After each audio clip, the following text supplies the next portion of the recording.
என்னைக்காவது நீ யோசியா ஏன் படிக்கணும்னு? இப்ப படிச்சா என்ன நடக்கும்ன்றத சொல்றேன். கைதிகள் இருக்காங்கல்ல, ஆயுள் கைதிகள், அவங்களுக்கு ஒரு மோட்டிவேஷன் ஸ்பீச்சுக்காக கூப்பிட்டாங்க. என்ன வந்து ப்ரோக்ராம் ஆரம்பிக்கும் பொழுதே மணி 6:45 7:40 நான் கிளம்பி ஆகணும். ஏன்னா 8:30 மணிக்கு எனக்கு ஃபிளைட். சிறையிலிருந்து ஏர்போர்ட்டுக்கு போறதுக்கு 40 மினிட்ஸ் ஆகும்.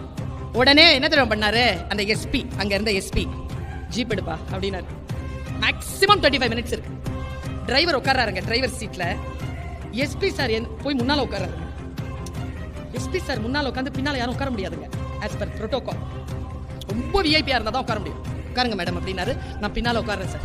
பக்கத்துல 2 பேர் வந்து புல்லட்ல டிஎஸ்பி, புல்லட்ல எஸ்கார்ட்ஸ் வராங்க. 8:05 உள்ள போயாச்சு.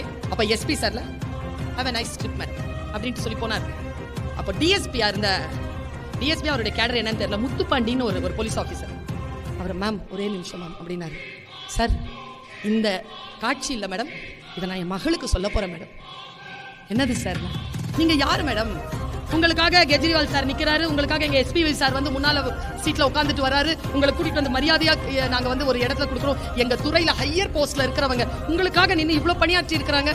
நீங்க யாருன்னு யோசிச்சு பார்த்த மேடம்? நீங்க யாருமே இல்ல மேடம், உங்களுக்காக இல்ல மேடம் இந்த மரியாதை. நீங்க படிச்ச படிப்புக்கு தான் மேடம் இந்த மரியாதை. படிச்சிருங்க குழந்தைகளை. Download ShareChat.